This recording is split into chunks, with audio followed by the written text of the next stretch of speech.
Loops ගොඩක් පාවිච්චි කරනවද සංගීත වාදනයේදී? නෑ මම නම් ගොඩක් අඩුවෙන් තමයි ලූප්ස් පාවිච්චි කරන්නේ.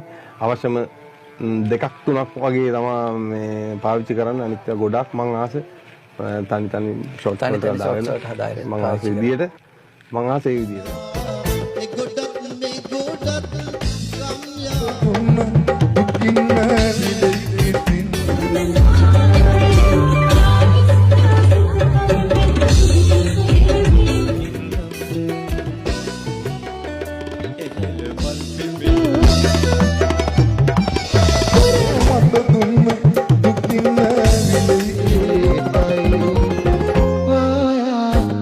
Samudra